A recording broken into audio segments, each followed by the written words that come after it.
welcomed at our Bro Nouveau podcast, the podcast that models healthy communication for men, empowering them to start their journey of self-work. Now here's your host, Thomas Pierce.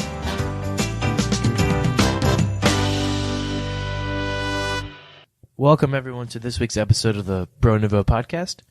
Thanks for being here. My guest this week is Patrick Rosevear. Those of you who know me personally will know that last year I had a plan cooked up to go teach English and play rugby in China. And Patrick is the guy who was going to facilitate all of that. So he is a New Zealander living and working in China.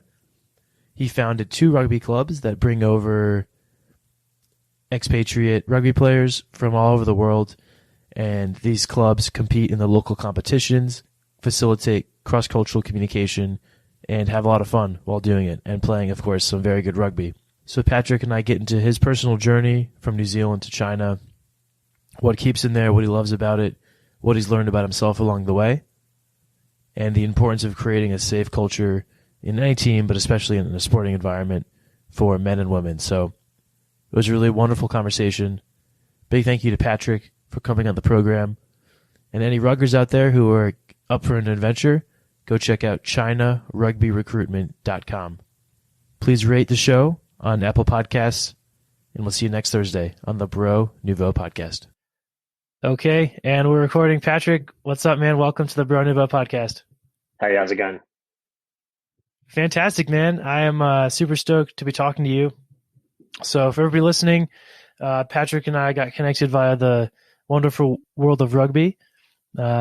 About this time last year, I had grand plans to go teach English and play rugby in China, and Patrick runs a club that brings over players from all over the world to play rugby in China and sets them up with a job teaching. So yeah, that's how we connected. Yeah, that's right. We're still hoping to get you out for at least a cameo for our club at some point. So it'd be good to have you to come visit China at some point soon, Thomas. For sure. Yeah, that'd be amazing. So I definitely want to dive into the club and your life as an expat in China, but to kind of bring it back, you're a Wellingtonian, so that's a city in New Zealand. And for the Americans listening, you know, there might be not a lot of familiarity with New Zealand. So if you could bring us back, what was, you know, your upbringing like, and what is life like in New Zealand? Well, it's quite different to my current life. So I've just going forward a few years. I've been in China for the last 10 years, but I was born and raised in New Zealand, obviously. So as you rightly alluded to, I'm from Wellington.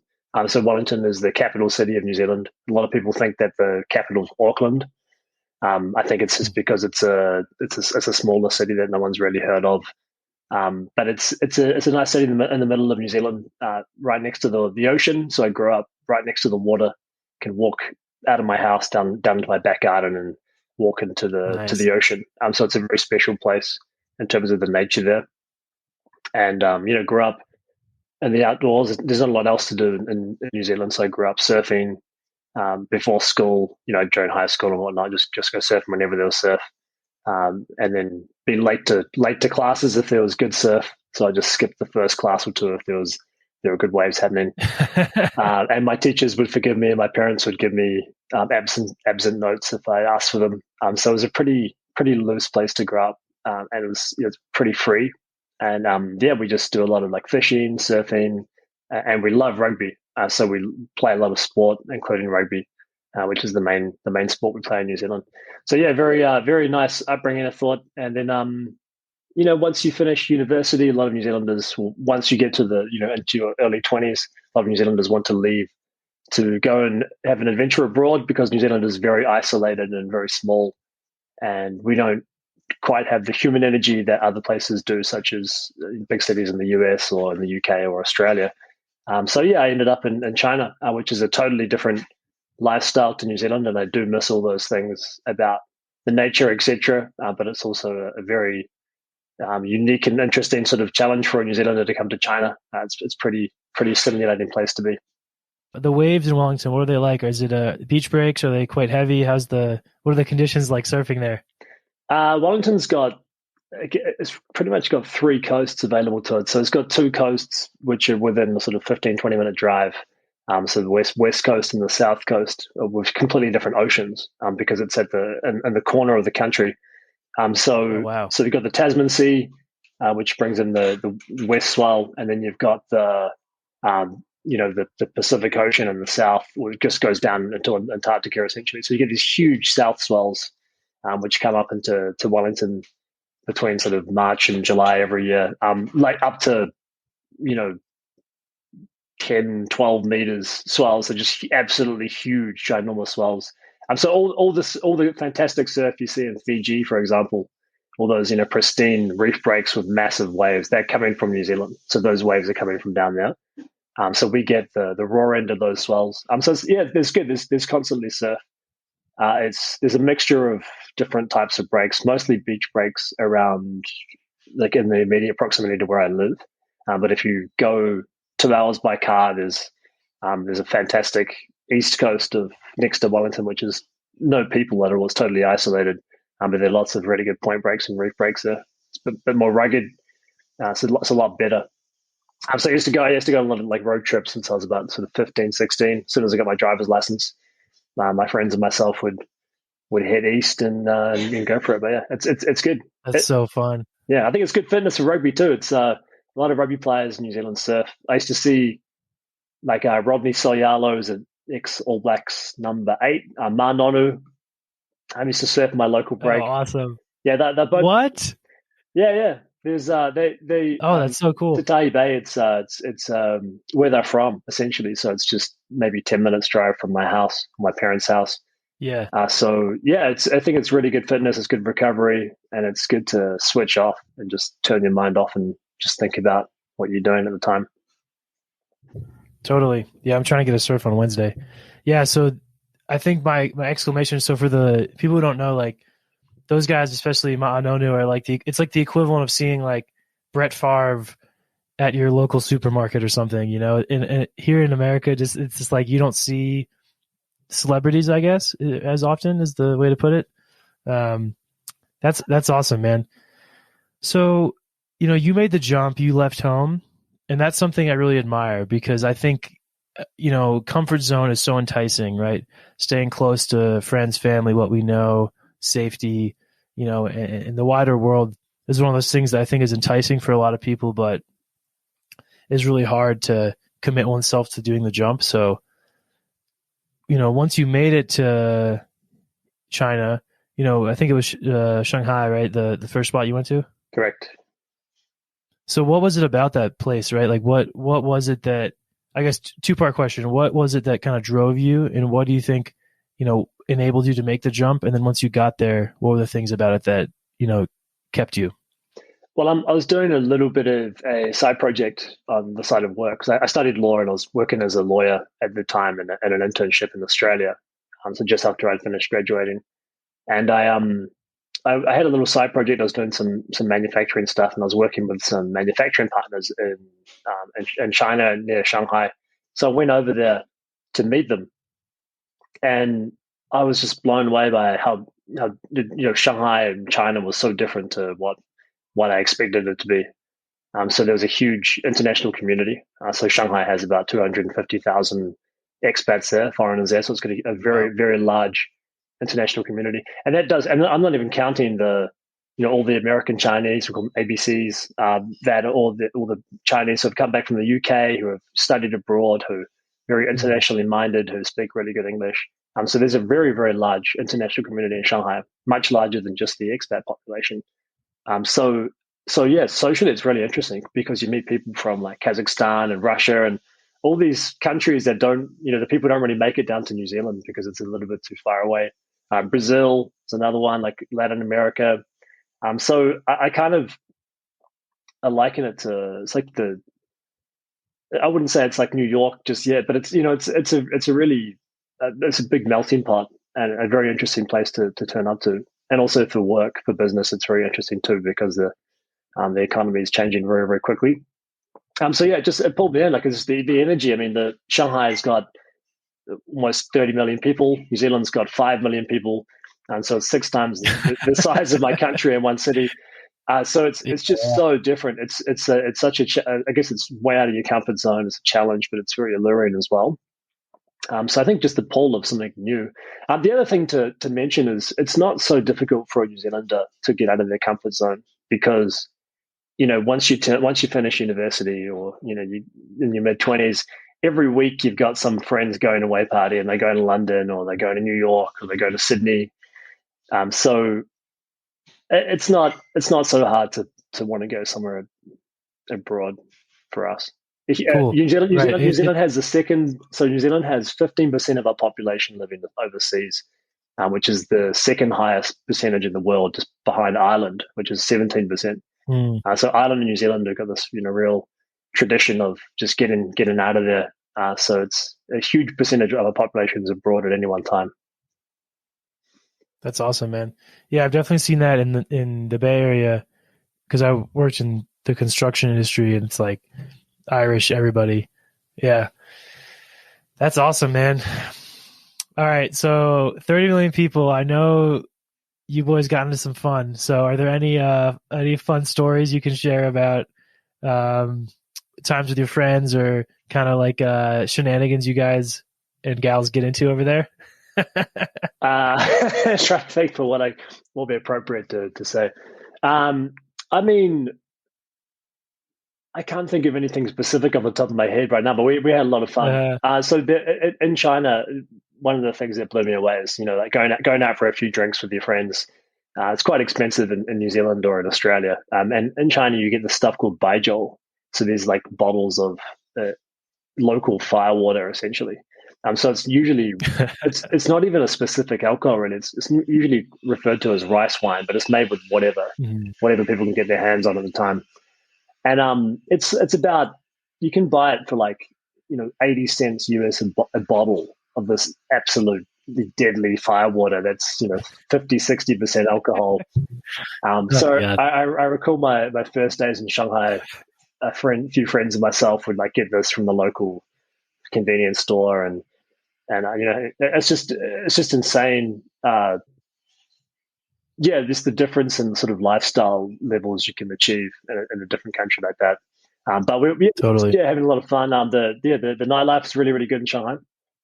So we just go out a lot, particularly on the weekends. And let me think of some specific points that are appropriate for the. I just no worries. I just can only imagine. Yeah, it must be so much fun, man. And so I guess when was the transition? Because if I have it right, you're living in Beijing now. Correct. Yeah, so I'm living in Beijing. I do spend quite a bit of time in Shenzhen as well. So I do a lot of rugby stuff down in Shenzhen. I've just recently started a new rugby club down there. I started the Beijing Rugby Club about 5 years ago, Beijing Ducks. And I've just recently started a new rugby club with a couple of friends in Shenzhen, which is bordering Hong Kong. So that team will play in the Hong Kong competition once travel's available again. So I spend a lot of time jumping back and forth for personal project stuff. Awesome, man. And so the rugby, I love rugby, man. And the listeners will have heard a good bit about it, but for me, it's something that it's empowering and humbling at the same time, right? Because you get to go out and do things that you never knew were possible with your body and with your push through your mind. But at the same time, there's always someone, bigger, better, faster, stronger. And it's always humbling, right? And there's then the teamwork side of it and the memories you make with people. You get to travel and make these awesome experiences. So I think I understand, why you would want to create that in your new home. But what was that process like? How was it hard to kind of get it organized and get it going? Yeah. Well, I mean, first and foremost, I had no idea there was rugby in China. So when I came to China, I was just coming here for life and for work, and I wanted to learn Chinese. And then I heard from a friend that there was a team in Shanghai, so I got involved, and really enjoyed it, having like that sort of taste of home when you're quite far away from it. And then I moved to Beijing eventually, and was involved in rugby, and it was a little bit lackluster. So New Zealand, it's a mainstream sport. We have hundreds of clubs, and there's a lot of stuff going on. There's different divisions. There are thousands of teams, and they're all reasonably close to each other in New Zealand, so you get lots of games. And in China, they're sort of sprinkled around the country, and there aren't really too many teams. There didn't feel like there's a critical mass. And it was just a little bit boring when I was playing for a club, Beijing Devils. I was enjoying it for the teammates and everything, but we didn't play. And I was asking, are there other teams we can play against? And people say, yeah, we've heard there are a few Chinese teams and we don't know them. And like, why don't you know them? I don't know. We just don't know them. And so I thought this is a real opportunity to not only make, our lives more interesting by having more rugby games, but also to pull them in and give them more rugby games to play too.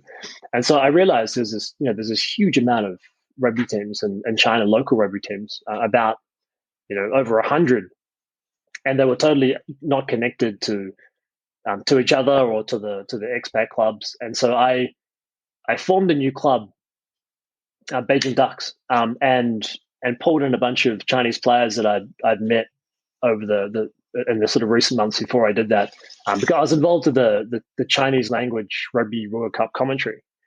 So I was involved with the commentary team. Cool. So everyone was Chinese apart from a couple of us, and they're all really good rugby players. And so I met all these people who are in town in Beijing who are great rugby players who are in their 30s, are still like in their prime for some of them, and they weren't playing anymore. And so I got a few of those guys involved, and then from that, the competition immediately expanded because the Chinese teams were interested in getting involved now that some of their friends were playing for the Ducks. And yeah, it was just incredible. Like, we had a really positive experience with expanding the community and making it much more integrated and diverse, and obviously involving locals, which is very special. That's awesome. So did you help get set up like a national league, or are those kind of disparate clubs all connected now and there's a little bit more kind of interplay? Yeah, there was an existing national league called the All China Cup, which was just, I guess, a little bit lackluster and a little bit boring because it only involved the expat clubs previously, and also it only involved really the same old sort of 3 or 4 clubs who are competitive. So, the Shanghai Silver Dragons are really, really good. Beijing Devils are very competitive. Guangzhou Rams, Shenzhen Dragons. So they were just constantly in the semifinals and finals. There was no looking for anyone else, essentially. Right. So I think bringing the Chinese teams in has shaken things up. Unfortunately, COVID sort of put a little bit of a pause button on our progression. So I feel like we're going to have to sort of, pick up where we left off in a year or so, hopefully. But we're still chugging through. But it's really challenging now for travel, including travel within China. A lot of employers are not allowing their employees to travel around. So travel's been a little bit affected for the intercity games. But yeah, it's been great having local involvement. Some of the local teams are fantastic. They're usually semi-professional or professional teams that we're bringing in. So the players are training rugby twice a day. So they're very, very good. That's awesome, man. And I should note, like, it's a totally different system. So I know there are a lot of non-rugby players watching, but I think this is interesting for everyone. So my cat's meowing in the background, so apologies for the noise. But we've got we've got the club stuff, which is opt in and you just sign up, and it's just all amateurs. And then the Chinese system, the Chinese sports system, is based on the old Soviet model. So it was adopted from the Soviet Union's model back in like the 50s and 60s for developing Olympic prowess and international prowess worldwide. So it's a very, very different system. So the way that system treats the individual athletes is very different. So the athletes sort of come out of sports schools. So they go into a sports school when they're maybe 12 or 13 because they're not doing so well academically, but they're good athletes for the most part. And they focus on sport and they don't do a lot of academic stuff. So once they become 17, 18, they can get into provincial teams. And so they can get into the Beijing provincial team or the Shanghai or Guangdong, whatever. So through that, they can get a university degree, and then they can also get a sort of iron rice bowl job at the end of it, where they can maybe work for the government or something. So they have all these people coming through the sports system, and they live at their training facility, and so they get housed and fed there. and they train 3 times a day, and they just rest on Sundays. And so it's just brutal. Sort of, I think North Korea adopted the same system, so I think they got a similar sort of system. So they live this totally different life where they don't get paid. They're professional, but they don't get paid a lot of money. They maybe get $600-700 a month, which they probably save for the most part because they're getting accommodation and food provided. But they just train morning rugby training, midday weights training, afternoon more rugby training, and they just live in this bubble of just training. So I think they're really happy to come out and play against us. But they're very good. I mean, their lifestyles are so different compared with a professional athlete in the US or in New Zealand. Yeah. So these are the big four clubs you mentioned that are historically dominant? No, those clubs are expat clubs, and so those clubs are just they've been involved from the get-go. So what I'm talking about now is the Chinese teams. So the local Chinese teams, so the provincial teams or the university teams, for that matter too. And so there are dozens of them, and they just live this alternative existence that's just really really odd. Where are these where are these Terminator rugby teams from China then? Are they playing sevens? I've never seen them. Yeah, do they play the C? Yeah. Yeah, they're ladies. I mean, their women's team had some recent success at the Olympics. So they were in Tokyo Olympics last year, and they placed 7th, I believe, which is pretty good. So they've come out of obscurity. Yeah. They've come out of total obscurity to be 7th in the world, and they had a pretty competitive match against the US, I think. I think it was in the quarterfinals. They lost it, but they're really good. So I mean the guys' team just missed out on qualification for the Tokyo, and they would have gone to a repechage to have a chance of qualifying, but COVID cancelled the repechage tournament at the time. But that's sort of there or thereabouts for Olympic qualification for sevens. But yeah, they're all sevens teams, but we get them out to play 15s against us usually. Because they're far too good at sevens. We can't match it with them with that. They're too fit, too fast. Well, yeah. It's kind of the equivalent as when so my team I play on now is, we have a mix of people, but it's, a lot of San Francisco, techies, computer nerds and stuff. And then we run out against these military teams, You can imagine how that goes. Man, that's awesome. Yeah. That doesn't sound like a good life though. I mean, from a, right? It's not. Yeah. It's not at all. I think it's a really, I think that would be the first people to admit this as well, but I don't find it to be a very positive system for sports. So I compare my upbringing and the sports environments that I've enjoyed growing up, or even now in the club system in China. And it's really positive. And I think that the way that they do this professional sport in China, I think knocks a lot of the positives out of the sport for their people and for their society as a whole. And I think it doesn't necessarily lead to the best results for performance. So these teams are just training in an isolated bubble. They don't play against each other really very often at all. So they maybe play 1 or 2 fixtures per year. And so the game experience is very, very low. And so for me, that's the number one reason for why China underperforms in team sports. There are a lot of wacky theories going around, it's the one-child policy.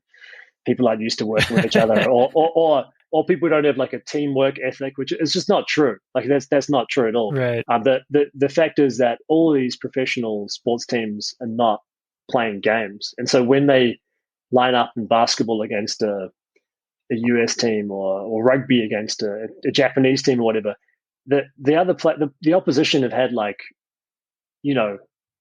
hundreds of times more games than they have, and so of course they're not going to have the same instincts in the game, and they're not going to be able to deal with the pressures of a game. Because team sports, particularly rugby, there are a lot of variables. Not to mention the intensity and violence factor in a game, which are hard to manage if you're not used to it. So totally. Yeah. So what works for archery and shooting and for individual sports, but not like big complex ones with a lot of people. But yeah, it's not positive for the people. They get really burnt out. They get injured often. And they don't have a lot of other options. So they don't. It's not easy for them to sort of segue out of that and go into something else necessarily. So I mean, I feel really strongly about trying to sort of turn that ship a little bit and pulling these teams into our competitions has been a really real positive for the players and for the coaches. They enjoy it. Their teams get better too. So I think that they just need an alternative way of developing their rugby teams. So I'm trying my best to sort of slowly turn that around. I think they're totally willing to embrace a different system of training and lifestyle and sport and everything. That's fascinating, man. So you alluded there that it was the Soviet era kind of mindset. And are there other kind of areas of life where those philosophies or the kind of the legacy kind of lives on in Chinese life? Because, and it's not a loaded question, I think, like, I've heard you speak previously too about how, the Western portrayal and perception of life in China, could be quite different from the reality, so you kind of, you answered already one of this, but one of the things I wanted to ask you was around, what's one thing that Western outlets have right about China, and the lifestyle, and then what are some things that are quite different, or that you think there's a misperception? Because after living there for 10 years and being from New Zealand, you're probably really qualified to speak on that. Yeah, I'll wind it back quickly. So just the initial part of your question was about, different parts of China, which maybe would seem like the old Soviet Union. So I think that the sport, the sports system is a relic of that time. So it's a government-led system. So that's very important to distinguish. So the sport has been like a government-led thing, and continues to be for mainstream competitive Chinese sport. And so that's why it's sort of kept that system. You got these once you get a system stuck in concrete like that back in the 60s or whatnot. There's money being injected into it, and then there's personal interests that people have to keep that system going because they're personally benefiting from it, or maybe some groups of people are benefiting from it. And also it's I think it's working at the Olympics level, for example. Like the medal count for China is fantastic. So I think there's some it's difficult. It's a big slow moving ship, and it's hard to change the policy, but it's a government run thing. But sport's very different to everyday life. And so I guess in other parts of government there would be some Soviet Union things kind of kicking around there as well, although I don't think as much as in sport. But I don't really have any interface with that personally, and so I don't really see it. But sport's something that I've been really exposed to, and I'm intimately familiar with the system and the lifestyles of these people, and so I know a bit more about it. But in everyday life, it's nothing like that at all. So it's you couldn't be further from living in the USSR or North Korea or something. Like you kind of just do what you want, with obviously some added restrictions to what you'd have in the West. But I feel extremely free in China. So I think most people feel like that. Most expats or Westerners who come to China, they're pleasantly surprised with how free they feel here, and they often would feel, for some facets of life, they'll feel much more free than they would in their own country. Obviously, they're not going to go and start some big protest down the road in Tiananmen Square or something and kick up a fuss politically. But that's not really our battle. It's not really our battle to fight anyway. So people don't really get too involved in politics here if you're not from China.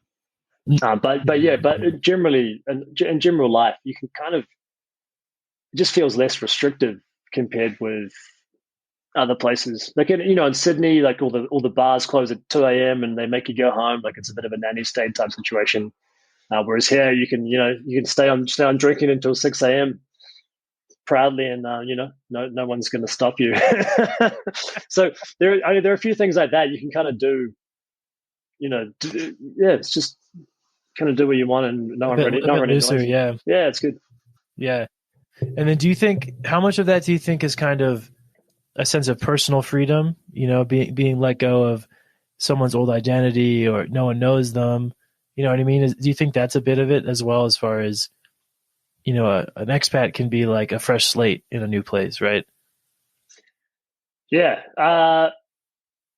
Yeah, I guess that would definitely add to the feeling of freedom. But there are a lot of objectively more free things for your Mhm. lifestyle here. So in terms of your living expenses are very, very low compared to your income if you're earning a good wage here, because living expenses are very, very low here. It's very different economy, and then a lot of the rules around for rugby, for example, we can just kind of we're not locked into this old established system. We can kind of we're just making it up. We're just making up our own competitions, and we've got a lot more of a say in what we're doing.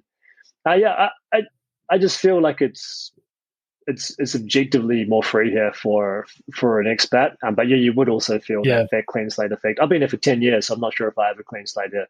I know a lot of people here, I've got an old community here. Yeah. That's awesome, man. All right. So I'm also going to, you mentioned the Chinese media, or actually before we were on record, but so you've also done some translation work, you mentioned, and you're a bit of a reality dating show star. So what's the tea on that one? Yeah, well, at the time, I think it was back in 2014. I was working for a New Zealand law firm, and the boss was Chinese New Zealand, and so we had a huge amount of Chinese clients. So we're a China facing or Chinese people facing law firm, and my boss was like, "Oh, Patrick, your Chinese is getting pretty good. Why don't you go on this TV show to do marketing for our law firm?" And I thought, "Yeah, why not do it?" So at the time, so it's called I think it's called Fei Chang Wu Ra in Chinese. I'm not sure what it's called in English. I think it's called The One or Take Me Out or something. So it was the most watched TV show in the world. So at the time, I mean, it was the most watched TV show in China, and then by default, the world, because the population is so Right. large. So there was a viewership of about 100 million people per week for this TV show. It's still pretty popular. It's still going now, but it's I think it was really in the prime of its popularity back then. Yeah, went on the show. Wasn't that into it. Wasn't trying to find like a girlfriend on the show or anything. Just went and had a bit of a laugh, bit of a test of the Chinese. And the director set me up with another foreign girl that was in the show from the Ukraine. She had excellent Chinese. So we ended up like leaving the show together, but it was kind of a little bit manipulated by the production team. But it was fun. Right. It was a fun experience. They kind of knew I was there. I think a lot of people are just there for a bit of a laugh. Some people actually get married off that show, so I think some people are serious about it. But I think half of them are just there to have a bit of a laugh. Yeah. So that means that at this point, your Chinese must be excellent, right? If you're able to go on national TV. Yeah, I mean, it's come a long way since then as well. So I speak Chinese every day, so I use it for work. Now I've studied it extensively, but you can, actually, I realized that learning a language is not rocket science. So if you you need roughly 1,500 words of vocab to speak, 90% of what everyone would say in any language, more or less. It differs from language to language, obviously, depending on the sort of vocab they might use in any particular language. But generally speaking, if you know the most commonly used 1,500 words, you can kind of get by, communicate anything you want to. You just can't talk about specific technical things, which might be outside of your vocab range. So yeah, getting that 1,500 words probably took me about 3 months when I initially arrived in China, 3 to 4 months. And then also on top of that, if you can speak to someone in a language for about 150 hours, then you can be totally conversationally fluent. And so a lot of people don't realize that. They think, "Oh, I can't learn a language. I don't have that language gift or whatever." If you learn those, just rote learn those 1,500 words, and you sit down and do 150 hours of conversation with someone and the language, not using English, you got to cut the English out, then you're fluent. Like almost, some people will be 20% faster at it. Some people will be 20% slower because they have better memories or worse memories, or their pronunciation will have some more issues. But that's how it works. And you talk to anyone who's done that sort of thing, and they all become fluent in Chinese, which is one of the harder languages to learn in the world, I guess. But it's not that difficult if you just stick to that. So I met a couple of people who, said, don't be intimidated by this. Just do this and you'll achieve it. And so I learned Chinese when I first got to China, like within the first few months. And then from then I just used it in work and in life, and it's improved as I've gone. But I think a lot of people think that learning a foreign language is not possible for them. But it's just the most natural human thing in the world to learn another language. A huge amount of the population of the world speak more than one language. It's a lot of English-speaking Westerners don't have to step out of their comfort zone with another language, and so they kind of think that they can't do it. So I hope that more people will try and pick up Spanish or Chinese or whatever it is and just give it a go. Hell yeah, man! I'm fired up about my Spanish now after hearing that. That's awesome. Yeah. I had some friends who were going to Costa Rica, and they're like, Patrick, we're going to Costa Rica. We want to learn Spanish. How did you learn Chinese? Give us some advice. And I told them exactly what to do, and they became fluent in Spanish in like 8 weeks. Like they were doing 4 hours of tutoring a day with a teacher who couldn't speak any English. And they just became like obscenely fluent in a couple of months because they did a bit of free work before they went. Spanish is a slightly easier one to get because you have a lot of common words with English as well, so it's easy to remember them because you have a point of reference. Yeah. But yeah, it's I can give you some advice offline afterwards for Spanish. How good is your Spanish? How's your Spanish going? My Spanish is bollocks, to use a Commonwealth term, but my German's pretty good. I did a study abroad in Germany, and I had a very similar experience. I studied it for a while at school, so I had like a base, but I remember this very specific fear of when I first got there, my like known universe of vocabulary was going to run out, and I could say a few sentences to someone. I was afraid it was going to fall off a cliff. That happened a little bit, but I basically only spoke German when I was there, and I only hung out with the other Americans who would speak German with me. And I joined the local rugby team. And yeah, I was only there for 4 months, but by the end, I was, super comfortable and could talk about normal stuff. There we go. And the schooling was all in German too. So that's a great, inspirational story you shared. And also I think that the cool thing is breaking it down into something tangible and doable, right? If someone just commits to learning even super small 20 new words a week in the language and doing, 2 hours of practice, break it up into 30-minute chunks, you can get there. Absolutely. Yeah.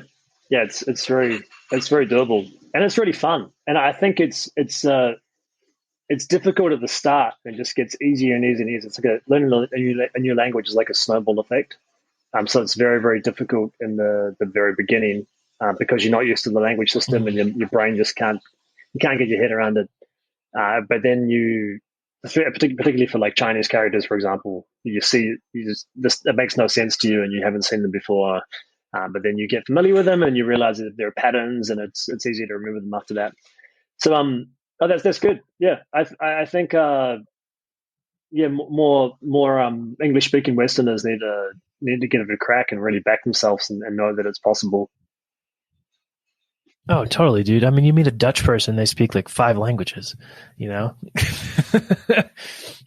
Part of by necessity, but yeah, man, the other thing too I'm really curious to hear about is, how did this whole experience change you as a person? Looking back on the person you were when you left, the shores of home, and now where you are with your knowledge and your experiences, all the people you've met, mistakes made, joys, highs, lows, successes, failures. What are the things that changed in you after being, abroad in China for the last decade? I think it's pretty cliche, but I think, living abroad for a long time and learning a new language, playing rugby with people from around the world, you realize that people are not that different from one another. So different, people in China, when you first arrive, you think, oh, this is crazy. Everyone's really different. They're wearing different clothes, speaking different language. now I just feel like they're just normal people. Like I don't see anything strange about them. Yeah. So I think that's the biggest thing is like, people aren't really that different. You're playing rugby with people from all around the world. We had the Mongolian rugby team come and visit us in Beijing just before COVID. So I invited them down on Facebook and they accepted, surprisingly. Just came. Nice. Yeah, those guys are rugged. Like they're super rugged. Like I bet. Mongolia is about as far away from Western countries as you can get in terms of geography and also culturally and everything. But they're such lovely guys, and they brought their ladies team down as well. And they were such nice people. And yeah, I think it's kind of heartwarming to realize that people are just very similar, and you can get along with people from anywhere in the world. So that was a real positive. How else have I changed? I guess I've probably changed in a lot of ways that I don't really know, because I think it's hard to observe these things over 10 years. Yeah. But yeah, I mean, yeah, I just really enjoy it here. Like I spend a lot of time in New Zealand still. I spend about 2 months there every year, particularly during the Christmas time, the summertime over there, Southern Hemisphere and all. And yeah, it's I just love the balance of life I have. China and New Zealand, it's the total opposites from one another in many ways. So it's interesting. Balance is key, man. That's wonderful.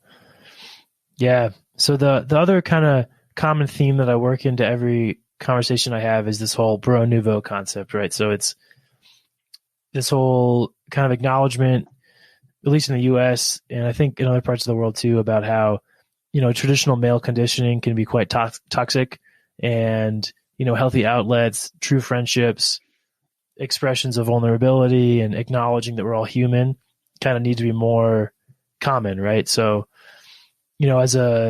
as a man too, and you're in a leadership position, right? You have these organizations you run. You're, I believe, an entrepreneur as well. So have your own company that you do good work with. So, when you think about this idea of, evolved masculinity, or kind of, to put it really simply, men being nicer to each other, what do you, how would you kind of put your spin on that? Is it something that you are kind of inspired by or believe in, or yeah, how have you approached this whole conversation in your personal life?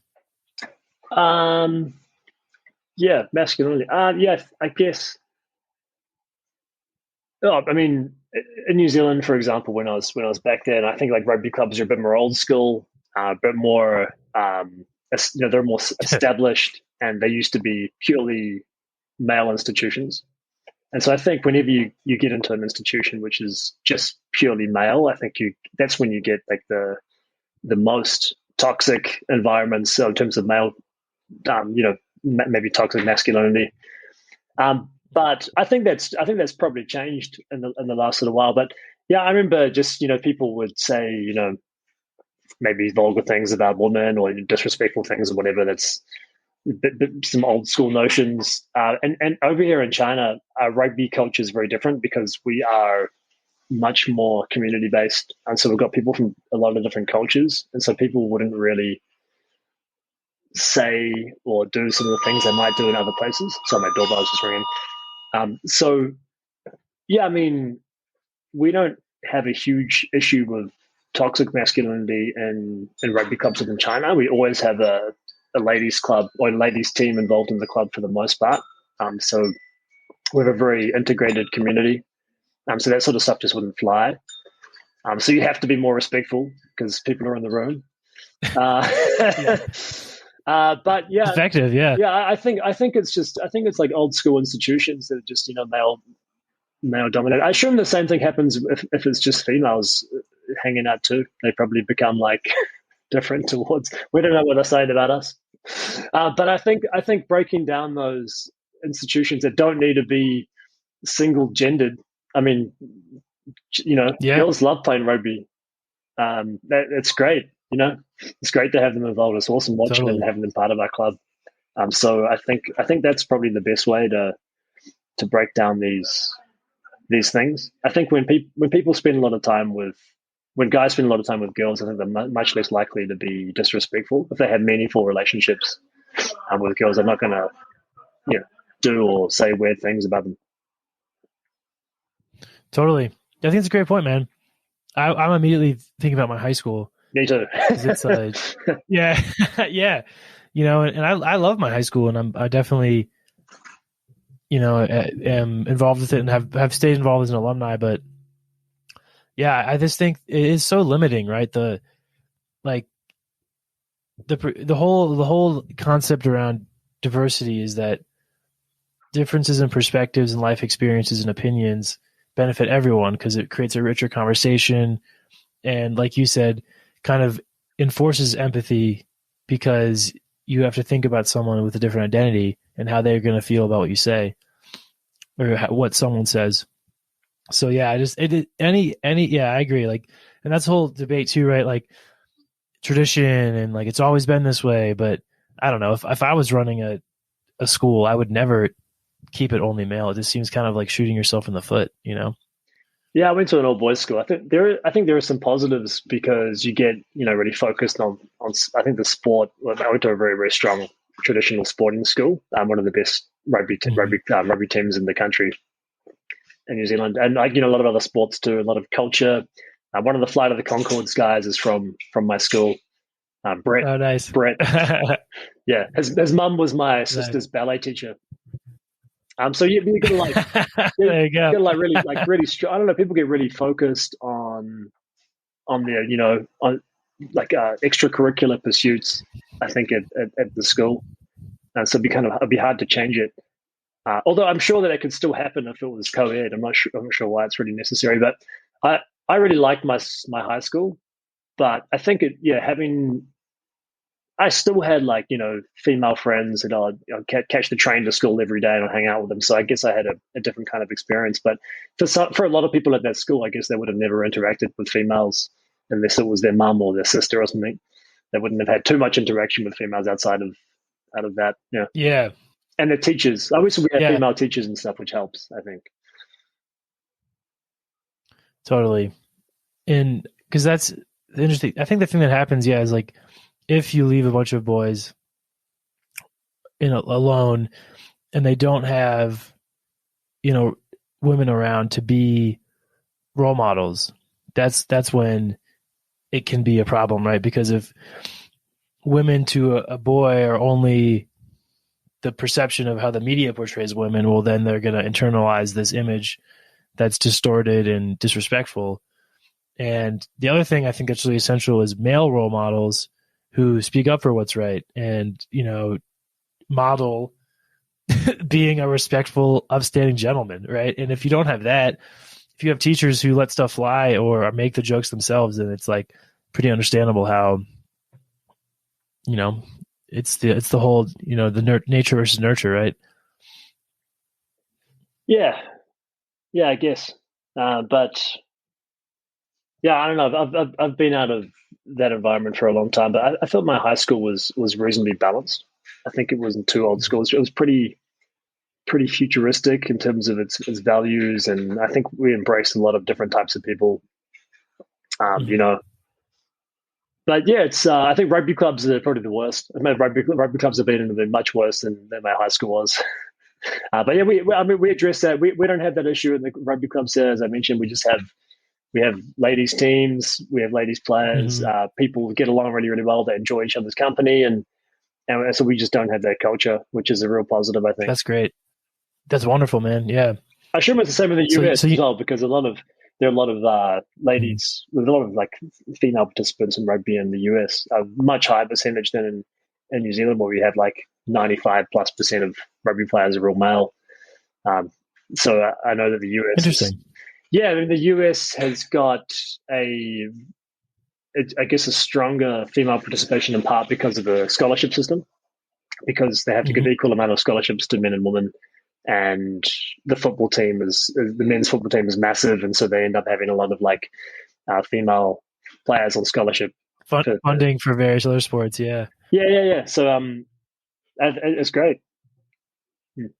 Totally. Yeah. Well, that's awesome, man. Hats off to you for creating a safe environment for everybody at your club. You mentioned that your high school is excellent at rugby. So who are some of the All Blacks, the New Zealand national team that have come out of there? Currently Dane Coles. So Dane Coles is he's been hooker for the All Blacks for a long time. So he was a year above me at school. We actually poached him from a school down the road. So we poached him from a smaller high school where he was playing like second or third division rugby. So he was happy to come and play some higher standard rugby. But we poached him for the last couple of years. We've had about 40 All Blacks from the school. So I'm just trying to think of who the other outstanding ones who just that's cool, man. Yeah, a few. Yeah, that's all right. I'm the only one who will care who's listening, so we'll keep it focused. Awesome, man. Well, cool. The last thing I want to ask you about is your career, and you mentioned law, trained as a lawyer, and from what I saw on LinkedIn, you have your own company now where you do intellectual property protection for brands in China. So I just want to ask a little bit about being an entrepreneur and starting your own business, because I've talked to a lot of entrepreneurs on here, and I find that a really interesting path too, because you have to be self-reliant, you have to back yourself, the failure and success is all riding on you. So what about creating your own business attracted you? I really enjoy working for myself. So I really enjoy being more independent and being able to call the shots. Mm-hmm. Particularly now that, I like to spend a lot of time in New Zealand and China. It's very difficult to do that with a regular job. And also, if you're doing your own thing, you can choose what you do. So what I've chosen to do, intellectual property protection, is, anti-counterfeit work, helping foreign brands, foreign companies to protect their intellectual property here in China. It's really, really fun. So you're sort of, chasing around the bad guy, like trying to find like the fake makeup or whatever someone's making, and it's dangerous for the consumer. It's bad for the brand. It's really, really, really fun, and it's a very difficult career to do working for someone else. Actually, like there are very few avenues, So maybe Adidas or Nike or Victoria's Secret or whatever has the odd job doing it, but it's hard to sort of get your foot in the door with it and get a start. So I've had a background doing this for a while through the New Zealand Embassy where I used to work. I used to help a lot of New Zealand companies with these sort of issues. I just really enjoyed it. So I just decided to make my own company and just get into it. It's good. Just a lot of American, Australian, New Zealand brands that I work with. Yeah, it's fun. So it involves a lot of research stuff and in-person investigation. So often I'll go and visit a factory or visit a supplier who's selling fake goods to investigate it, see what's going on. I order a lot of stuff. Really? Yeah, I do a lot of fake purchases online of stuff. Okay, yes. You pretend to be like a client and kind of get in there and have a look around? Yeah. I try to do it mostly online because it's a lot safer and also a lot quicker and more easy. But I just do a lot of an online investigation into these counterfeiters, and it's fun. You get to take them down at the end of the day. People think that China doesn't have any intellectual property law, but it does. So you can enforce your intellectual property rights there. I do a lot of takedowns on the e-commerce platforms here, and working on some litigation to sue for damages for some particularly large counterfeiters at the moment for an Australian client. Yeah, it's good fun. That's so cool, man. I've actually, so my company, we just launched a new product, and there's actually a lot of competitors in Shenzhen producing it. So it kind of came full circle for me, because that's where I was going to go, with the rugby team. I was like, oh, Shenzhen, that's funny. So, well, awesome, man. We're gonna wrap things up. We'll move over to the 3 things game. So this is a game where the person whose birthday is sooner goes first. So what month is your birthday in, Patrick? June. Okay. I don't have the cards on me because I'm traveling, but I have the photos of them here. So I'll just pick a question for you. What are 3 things you have learned about respect? That's your question. 3 things I've learned about respect.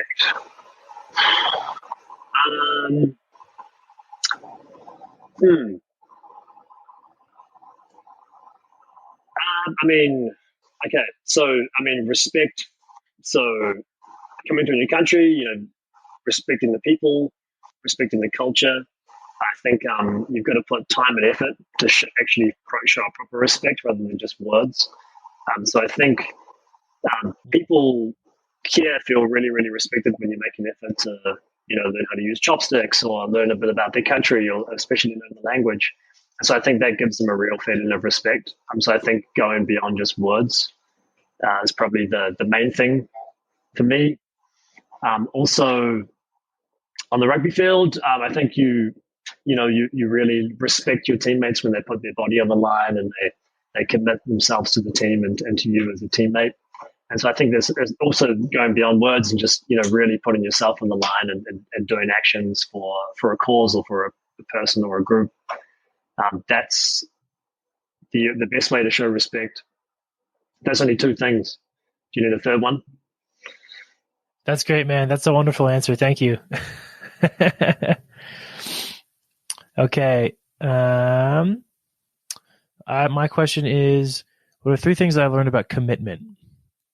All right.